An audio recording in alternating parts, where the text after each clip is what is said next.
எல்லோரும் கையில கட்டி உற்சாகமாக என்னுடைய டைட்டில் லான்ச்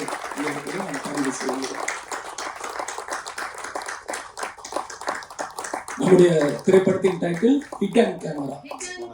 ரொம்ப சந்தோஷம்.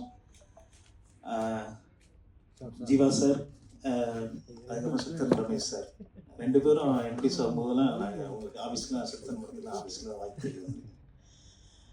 அதுமாதிரி ஜீவாவுடைய ஃபஸ்ட்டு படம் ரொம்ப சந்தோஷம். என்னன்னா ஒரு நடிகராக தொடர்ந்து சும்மா நான் சொன்ன மாதிரி தான் தொடர்ந்து இருக்கிறது பெரிய விஷயம் சினிமாவில்.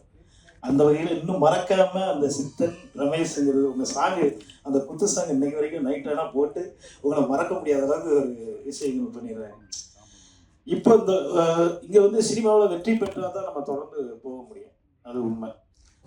அந்த வகையில் மறக்காமல் இருக்க வைக்கிறது பெரிய விஷயம். அதுக்கு வந்து பத்திரிகை நண்பர்கள் ரொம்ப முக்கியம். இந்த படத்தை வந்து ரமேஷ் சாரை வந்து அடுத்த ஒரு பெரிய ரீஎன்ட்ரிக்கு இந்த படம் வந்து கொண்டு போனோம். அதுக்கு நீங்கள் எல்லாரும் சப்போர்ட் பண்ணோம், நம்ம எல்லாரும் சப்போர்ட் பண்ணுவோம். அது மாதிரி டைரக்டர் அருண்குமார் சார், ஏன்னா நான் 2 நாளைக்கு முன்னாடி தான் மீட் பண்ணேன். அவரு உங்கள் படங்கள் எனக்கு ரொம்ப பிடிக்கும், இந்த படத்தில் நடித்தே ஆகணும் அப்படின்னாரு. சரி சார், கண்டிப்பாக எனக்கு வாய்ப்பு கிடைக்கிறது பெரிய விஷயம். நீங்கள் இப்படி கேட்டது எனக்கு ரொம்ப சந்தோஷமாக இருந்தது. பரவாயில்ல, அப்போ கன்ஃபார்மாக அந்த படத்தில் நம்ம நடிக்கிறோம் அப்படின்னு நினச்சிக்கிட்டேன். ஏன்னா வந்து ஒரு டைரக்டர் ஒரு ஆசைப்பட்டால் தான் நம்ம ஒரு படத்தில் நடிக்க முடியும். இந்த கேரக்டர் அப்போ கூட்டி நடிக்கணும், இந்த கேரக்டர் இந்த நடிகர் நடிக்கணும் அப்படின்னு ஆசைப்பட்டால் தான் நாங்கள் நடிக்க முடியும். அந்த கேரக்டருக்கு நாங்கள் வந்து கரெக்டாக வந்து ஒன்றி போக முடியும்னு சொல்ல முடியும்.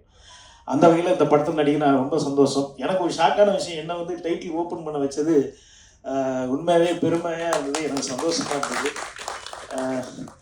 கேமராமேன் சார், அப்புறம் தயாரிப்பாளர் எல்லாருக்கும், இசையமைப்பாளர் எல்லாருக்குமே என்னுடைய வாழ்த்துக்களை தெரிவிக்கிறேன். கண்டிப்பாக இந்த படம் பெரிய வெற்றி அடையும்.